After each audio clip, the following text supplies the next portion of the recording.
Pemirsa, berita Banjarmasin kembali hadir menjumpai Anda bersama saya Zaldi Ariandi. Sejumlah berita aktual dan beberapa informasi menarik lainnya telah kami siapkan. Berikut berita utama hari ini.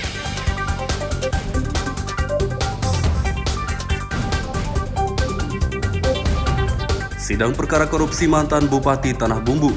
Saksi beberkan terdakwa Mardani Maming terima suap dari PT PCN.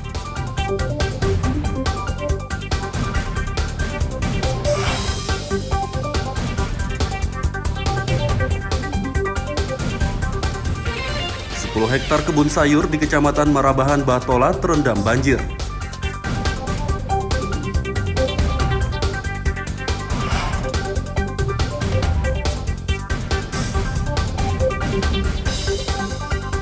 Bocah berusia 15 bulan di Kabupaten Kota Baru menderita gizi buruk.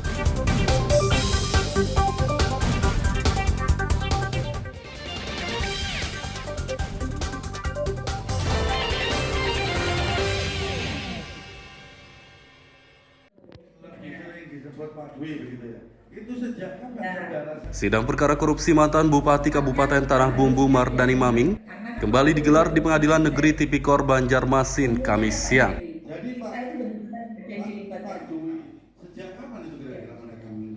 Dalam sidang lanjutan ini, Jaksa Komisi Pemberantasan Korupsi KPK menghadirkan 5 orang saksi.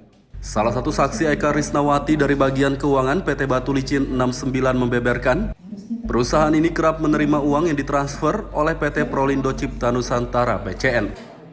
Uang yang diterima perusahaan milik terdakwa tersebut diduga suap atas pengalihan izin usaha pertambangan IUP PT Bangun Karya Pratama Lestari BKPL ke PT PCN. Seperti yang didakwakan KPK, terdakwa Mardani Maming menerima suap sebesar 118 miliar rupiah karena mengabulkan peralihan nama IUP perusahaan tersebut. Mantan Bupati Tanah Bumbu periode 2010-2015 dan periode 2016-2018 ini diduga menerima suap tersebut secara bertahap dalam rentang tahun 2014 hingga 2020. Ya gini, jadi kita itu untuk mengkonstruksikan satu perkara. Iya, makanya nggak itu bisa hanya dengan satu saksi. Iya. Gitu. Jadi satu saksi ini akan bersesuaian nanti dengan keterangan saksi-saksi yang lain, terus didukung dengan adanya alat bukti dan barang bukti, sehingga nanti bisa diambil suatu kesimpulan, dikonstruksikan bahwasannya penerimaan ini adalah memang ada kaitannya dengan terdakwa. Tadi yang saksi hari ini kan kita hanya ingin membuktikan bahwa memang uang itu ada masuk ke kedua perusahaan itu, dan itu sudah dicatatkan oleh bendahara dan dibenarkan. Ya, dalam di keuangan dia bawa seluruh data, dia detail sekali menjelaskan angka-angka. Saya tidak ada miss, karena seluruh keuangan di PT Atu ketika kita masih dari sana ya, tapi ini tentu saja Eka yang menjelaskan dari mulai TSP dan PAM itu semuanya ada. runtut Pak. Semuanya ada catatan. Tidak cuma di catatan di keuangan, bahkan vouchernya pun ada. Rekening yang mutasi rekening yang sudah diperiksa KPK di tes satu-satu, memang itu adanya. Tidak pernah ada catatan keuangan yang disembunyikan dari PT TSP maupun PT PAM. Tidak ada satu. Bisa dicek, boleh dicek.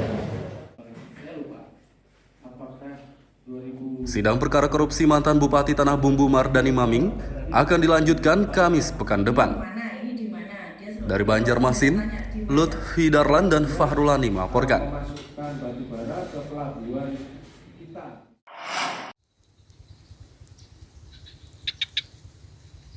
Banjir akibat curah hujan tinggi dan meluapnya air Sungai Barito merendam 10 hektar kebun sayur di Kabupaten Batola.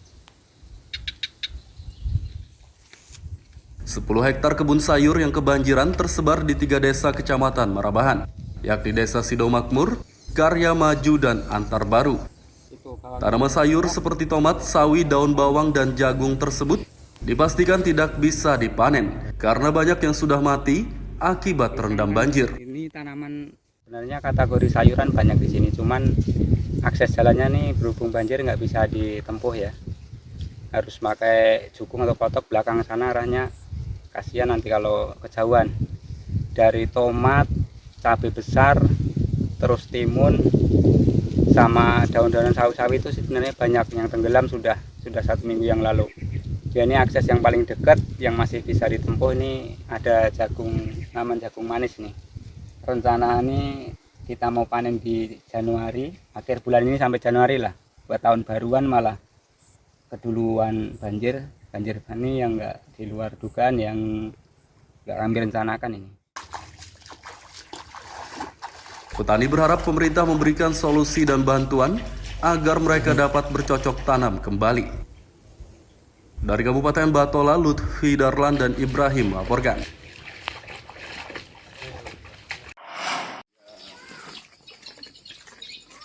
Seorang anak berusia 15 bulan di Desa Gusung Panjang, Tanjung Selayar, Kabupaten Kota Baru, menderita gizi buruk. Bocah perempuan bernama Sarinah tersebut merupakan anak pasangan Bahtiar dan Dasriah. Pasangan suami istri ini tidak bisa membawa anaknya berobat ke rumah sakit karena tidak punya uang. Ketua DPRD Kota Baru, Sairi Mukhlis, mengunjungi rumah bocah Sarinah Rabu malam. Kedatangannya untuk memberikan santunan dan melihat langsung kondisi bocah malang tersebut.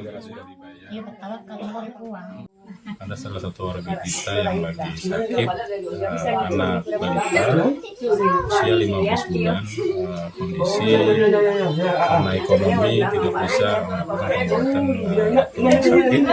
Maka dengan ini kita sesuai dengan aturan pemerintah berdasarkan undang-undang, fakir miskin terlantar itu adalah tugasnya negara untuk mengurusi.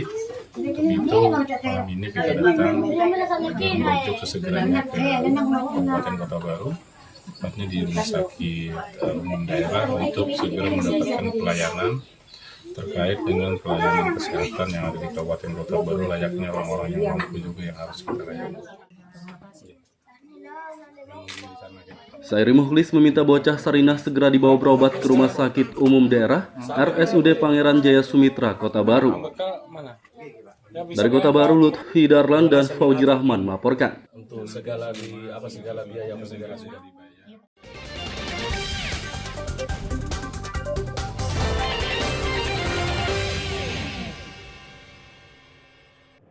Pemirsa, masih bersama kami dalam Berita Banjarmasin. Bagi Anda yang baru bergabung, berikut Berita Banjarmasin utama hari ini.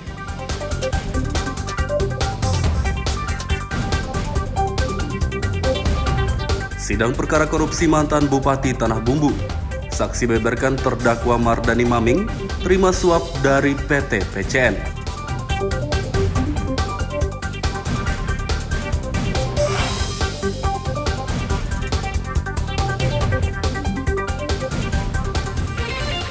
Hektar kebun sayur di Kecamatan Marabahan, Batola terendam banjir.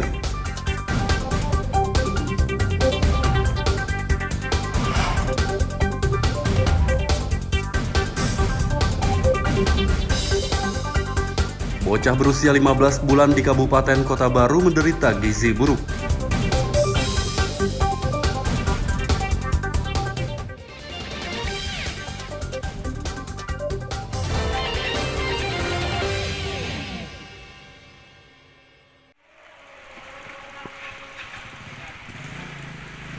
Ratusan rumah di Kota Banjarmasin rusak akibat banjir awal tahun 2021 lalu.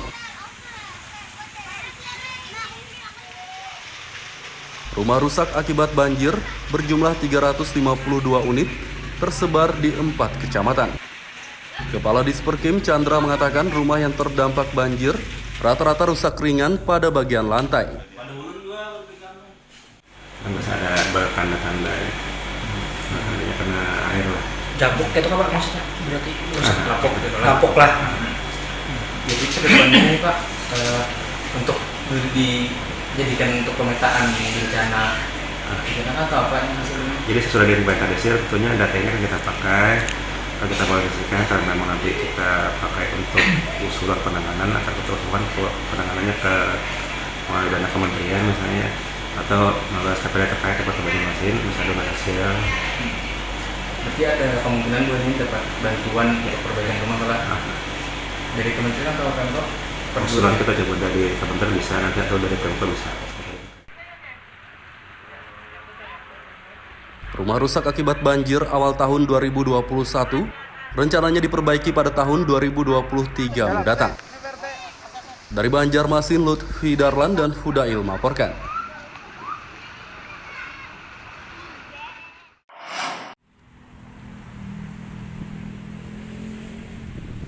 Penataan kawasan kumuh di Banjarmasin terus digencarkan oleh pemerintah setempat.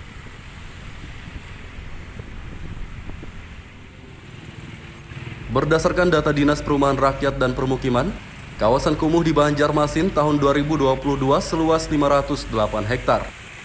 Hingga kini kawasan kumuh yang sudah ditata seluas 38 hektar, sehingga tersisa 470 hektar lagi. Dari 508 hektar yang terdata di SK Promoter Baru tahun 2022, dapat tertangannya sekitar 38 hektar di tahun 2002 tadi. Itu ada tersebar di kawasan Mantuil, di daerah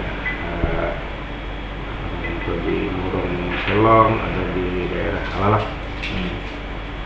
Tertangannya ada sekitar 38 hektar, sehingga ada sekitar 480 hektar lagi yang perlu ditangani untuk pengurangan kumuh.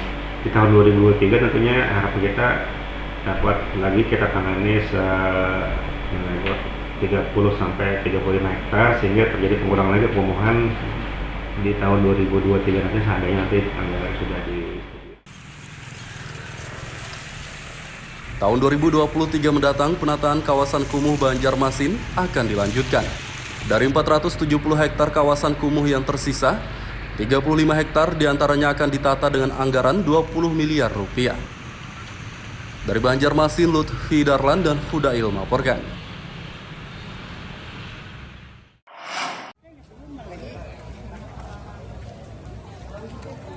Penyaluran bantuan langsung tunai BLT pengalihan subsidi BBM, bantuan sembako dan program Keluarga Harapan PKH di Kabupaten Banjar dipercepat. Kamis pagi, penyaluran bantuan sosial melalui kantor pos tersebut dipantau anggota Komisi 8 DPR RI, Saiful Rashid. Kedatangan mantan Bupati Kabupaten Hulu Sungai Tengah periode 2000-2010 ini untuk memastikan penyaluran BLT rampung sebelum akhir tahun. Saiful Rashid mengatakan penyaluran BLT pengalihan subsidi BBM, bantuan sembako dan PKH di Kabupaten Banjar sudah lebih dari 95%. Ia berharap penyaluran bantuan sosial yang bersumber dari APBN ini dapat rampung 100% tanpa ada dana yang dikembalikan dengan alasan apapun. Rata-rata mencapai 95% ke atas. Jadi pada saat ini kan sudah masuk bulan Desember. Sebentar lagi akhir tahun kita, sehingga mudah-mudahan sisanya bisa diselesaikan dengan baik sehingga tercapai 100% semua dana. Tidak ada yang dikembalikan karena alasan lain-lain. Jadi maksud tujuan pemerintah itu tercapai untuk meringankan beban masyarakat.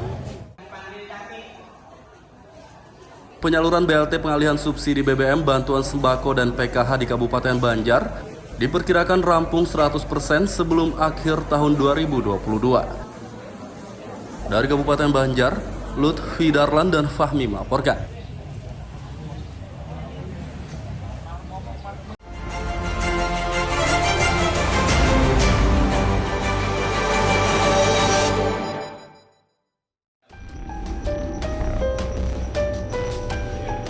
Peredaran obat daftar G di Kabupaten Tapin makin marak.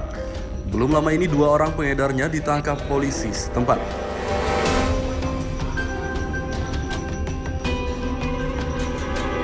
Mereka adalah F, 28 tahun warga Darussalam Tapin Utara, dan H, 29 tahun warga Banjarmasin. F ditangkap 28 November lalu di kediamannya, sedangkan H diringkus di res area Jenderal Sudirman Rantau pada 2 Desember 2022. Dari kedua pemuda ini, polisi menyita 3.363 butir obat daftar G berbagai jenis, diantaranya Carnopen dan Seledril. Kedua pelaku akan dikenai pasal 114 Undang-Undang Nomor 35 Tahun 2009 tentang narkotika dengan ancaman 4 tahun penjara.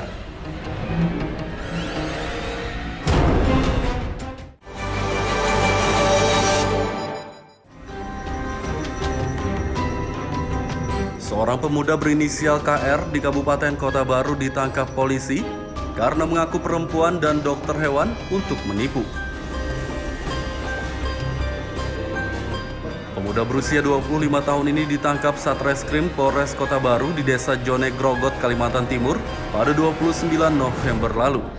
Pelaku KR menipu korban berinisial PK dengan mengaku sebagai perempuan yang berprofesi sebagai dokter hewan.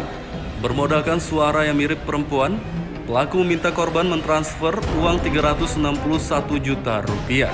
Meski belum pernah bertemu dan hanya terhubung melalui media sosial, korban mempercayai pelaku dan mengirimkan uang tersebut karena pelaku berjanji mau menikah dengan korban.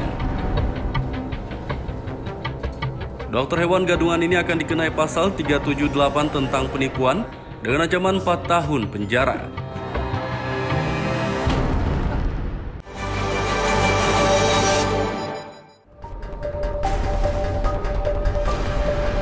Seorang karyawan Bank BTPN Syariah Binuang Kabupaten Tapin berinisial HY ditangkap polisi.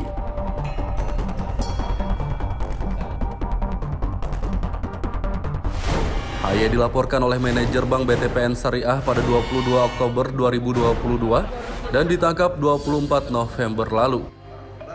Wanita berusia 24 tahun yang menjabat sebagai pembina sentra ini menggelapkan puluhan juta rupiah uang nasabah. Penggelapan uang nasabah terjadi pada 9 November 2020 hingga 29 September 2021. Pelaku menggelapkan 55 juta rupiah dari 17 nasabah simpan pinjam Bank BTPN Syariah Binuang. Pelaku akan dikenai pasal 374 KUHP tentang penggelapan dengan ancaman 5 tahun penjara.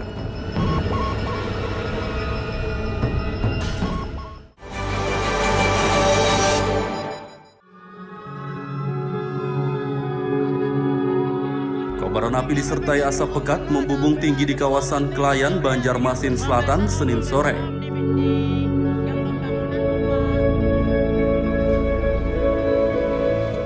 Kebakaran di permukiman padat penduduk ini menghanguskan 5 rumah dan 3 unit motor.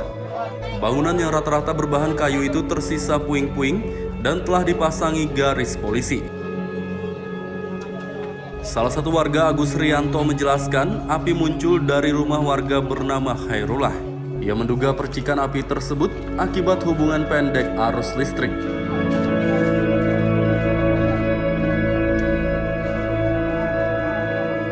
Tidak ada korban jiwa dalam peristiwa ini, namun kerugian ditaksir mencapai ratusan juta rupiah.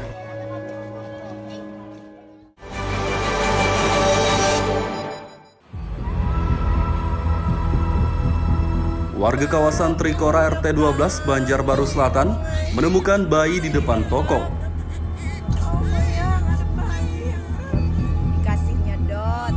Bayi laki-laki tersebut ditemukan di dalam kardus air mineral lengkap dengan pakaian dan botol susu. Pemilik toko Sananiah menjelaskan, bayi tersebut ditemukan di depan tokonya sekitar jam 8 pagi. Ia menduga bayi malang ini sudah ada sejak dini hari, karena saat salat subuh suaminya mendengar tangisan bayi.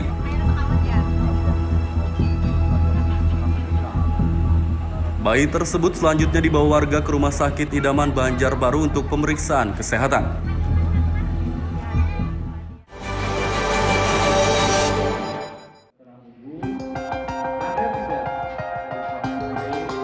Sidang perkara korupsi mantan Bupati Kabupaten Tanah Bumbu Mardani Maming kembali digelar di Pengadilan Negeri Tipikor Banjarmasin akhir pekan lalu.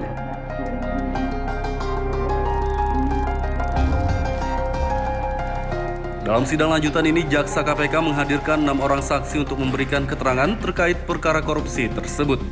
Salah satu saksi mantan Kepala Dinas Pertambangan dan Energi Kabupaten Tanah Bumbu, Dwijono Putrohadi Sutopo menyebut, Mardani Maming memaksa peralihan nama pemilik IUP Pertambangan. Pada tahun 2011 lalu, terdakwa Mardani bersikeras memintanya mengurus pengalihan nama IUP PT Bangun Karya Pratama Lestari BKPL ke PT Prolindo Cipta Nusantara PCN. Selain itu, Dwijono juga membeberkan ia kerap ditelepon Direktur Utama PT PCN Henry Sutio saat yang bersangkutan masih hidup. Menurutnya, almarhum Henry Sutio kerap mengeluh tentang terdakwa yang kerap meminta uang kepadanya. Menanggapi keterangan saksi, kuasa hukum Mardani Maming, Abdul Qadir, mengatakan keterangan saksi tentang kliennya berubah-ubah. Namun Jaksa KPK Budi Sarumpet menjelaskan, keterangan saksi sudah sesuai dengan berita acara pemeriksaan atau BAP. Terdakwa Mardani Maming adalah mantan Bupati Tanah Bumbu periode 2010-2015 dan periode 2016-2018. Ia terjerat perkara korupsi ini karena diduga menerima suap sebesar 118 miliar rupiah atas pengalihan izin usaha pertambangan PT BKPL ke PT PCN 2011 lalu.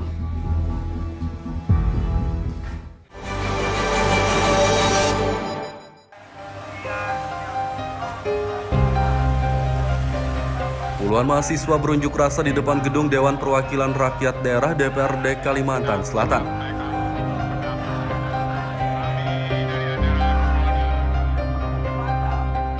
Mereka datang di gedung DPRD Kalsel kawasan Lambung Mangkurat, Banjarmasin Tengah, Selasa pagi. Kedatangan mahasiswa di gedung Wakil Rakyat untuk menolak pengesahan rancangan Kitab Undang-Undang Hukum Pidana RKUHP. Menurut mereka, beberapa pasal di dalam RKUHP bermasalah dan dianggap merampas hak-hak masyarakat. Mahasiswa menuntut DPRD Kalsel ikut menolak pengesahan RKUHP tersebut.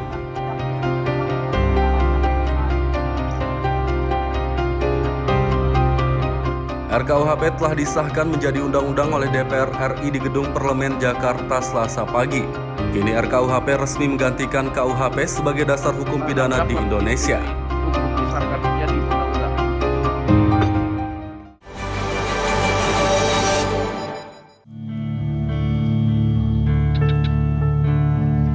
Kebun sayur di sejumlah desa Kecamatan Marabahan, Kabupaten Batola kebanjiran akhir pekan lalu. Kebun sayur seperti tomat, sawi, cabai, dan daun bawang tersebut kebanjiran akibat curah hujan tinggi dan meluapnya air Sungai Barito. Kebun sayur yang terendam banjir seluas 5 hektar tersebar di 3 desa Kecamatan Marabahan, yakni Desa Sidomakmur, Karya Maju, dan Antar Baru. Kepala Balai Penyuluhan Pertanian Eli Zulkaisih mengatakan, perkebunan sayur yang terendam banjir mengakibatkan petani terancam gagal panen. Meski dipanen lebih awal, sayur yang sudah terendam tidak dapat disimpan lama karena cepat membusuk. Balai Penyuluhan Pertanian Marabahan akan mengusulkan bantuan bagi petani yang kebunnya kebanjiran agar dapat bercocok tanam kembali.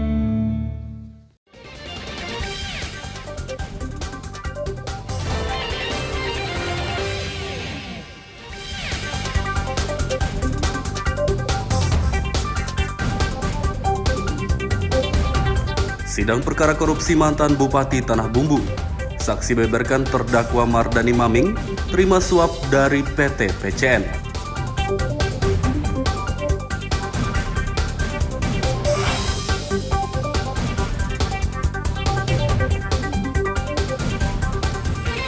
Sepuluh hektar kebun sayur di Kecamatan Marabahan, Batola terendam banjir.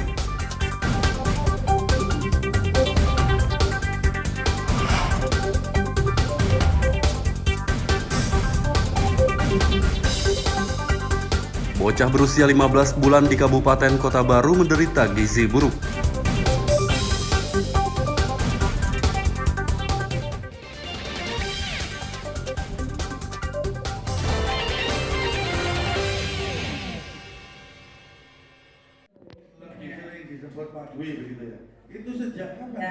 Sidang perkara korupsi mantan Bupati Kabupaten Tanah Bumbu Mardani Maming kembali digelar di Pengadilan Negeri Tipikor Banjarmasin Kamis siang.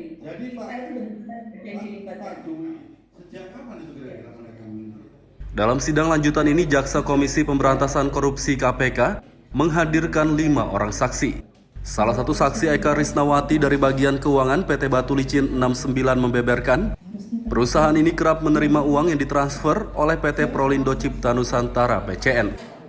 Uang yang diterima perusahaan milik terdakwa tersebut diduga suap atas pengalihan izin usaha pertambangan IUP PT Bangun Karya Pratama Lestari BKPL ke PT PCN. Seperti yang didakwakan KPK, terdakwa Mardani Maming menerima suap sebesar 118 miliar rupiah karena mengabulkan peralihan nama IUP perusahaan tersebut. Mantan Bupati Tanah Bumbu periode 2010-2015 dan periode 2016-2018 ini diduga menerima suap tersebut secara bertahap dalam rentang tahun 2014 hingga 2020. Ya gini, ini kita itu untuk mengkonstruksikan satu perkara. Iya, makanya nggak itu. bisa hanya dengan satu saksi. Siap. Gitu. Jadi satu saksi ini akan bersesuaian nanti dengan keterangan saksi-saksi yang lain, terus didukung dengan adanya alat bukti dan barang bukti, sehingga nanti bisa diambil suatu kesimpulan, dikonstruksikan bahwasannya penerimaan ini adalah memang ada kaitannya dengan terdakwa. Ya, tadi yang saksi hari ini kan kita hanya ingin membuktikan bahwa memang uang itu ada masuk ke kedua perusahaan itu, dan itu sudah dicatatkan oleh bendahara dan dibenarkan.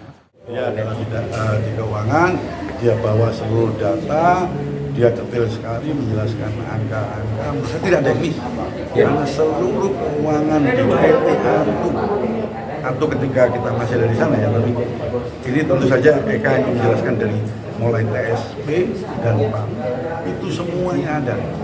Runtut Pak. Semuanya ada catatan. Tidak cuma di catatan di keuangan, bahkan vouchernya pun ada. Rekening yang mutasi rekening yang sudah diperiksa KPK, dites satu-satu, memang itu adanya. Tidak pernah ada catatan keuangan yang disembunyikan dari PT TSP maupun PT PAM. Tidak ada satu. Bisa dicek, boleh dicek. Sidang perkara korupsi mantan Bupati Tanah Bumbu Mardani Maming akan dilanjutkan Kamis pekan depan. Dari Banjarmasin, Lutfi Darlan dan Fahrulani melaporkan.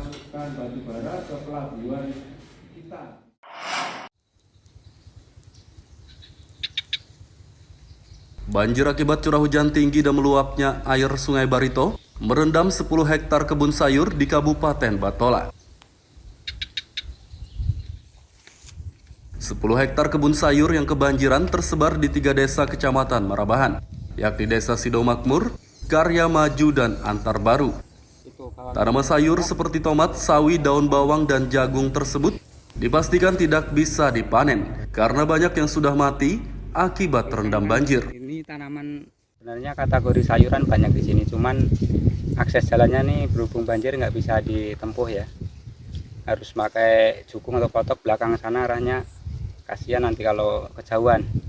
Dari tomat, cabai besar, terus timun, sama daun-daunan sawi-sawi itu sebenarnya banyak yang tenggelam sudah 1 minggu yang lalu. Ya, ini akses yang paling dekat yang masih bisa ditempuh ini ada taman jagung manis nih. Rencana ini kita mau panen di Januari, akhir bulan ini sampai Januari lah. Buat tahun baruan malah keduluan banjir ini yang nggak di luar dugaan, yang nggak kami rencanakan ini. Petani berharap pemerintah memberikan solusi dan bantuan agar mereka dapat bercocok tanam kembali. Dari Kabupaten Batola, Lutfi Darlan dan Ibrahim melaporkan.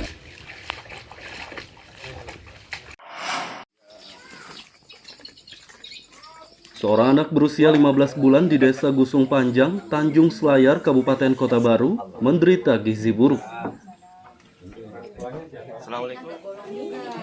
Bocah perempuan bernama Sarinah tersebut merupakan anak pasangan Bahtiar dan Dasriah. Pasangan suami istri ini tidak bisa membawa anaknya berobat ke rumah sakit karena tidak punya uang. Ketua DPRD Kota Baru, Sairi Mukhlis, mengunjungi rumah bocah Sarinah Rabu malam. Kedatangannya untuk memberikan santunan dan melihat langsung kondisi bocah malang tersebut.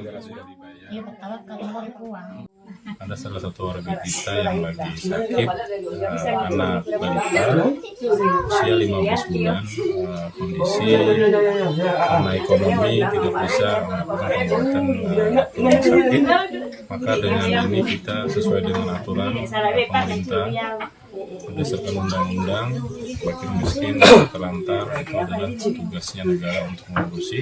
Untuk itu malam ini kita datang dan merujuk sesegeranya ke Kabupaten Kota Baru, tepatnya di Rumah Sakit Umum Daerah, untuk segera mendapatkan pelayanan terkait dengan pelayanan kesehatan yang ada di Kabupaten Kota Baru, layaknya orang-orang yang mampu juga yang harus kita layani. Sairi Mukhlis meminta bocah Sarinah segera dibawa berobat ke Rumah Sakit Umum Daerah RSUD Pangeran Jaya Sumitra, Kota Baru. Dari Kota Baru, Lutfi Darlan dan Fauji Rahman melaporkan. Untuk segala biaya yang sudah dibayar. Pemirsa, informasi tadi sekaligus menutup perjumpaan kita kali ini. Saya Zaldi Ariandi beserta redaksi mengucapkan selamat beraktivitas, sampai jumpa.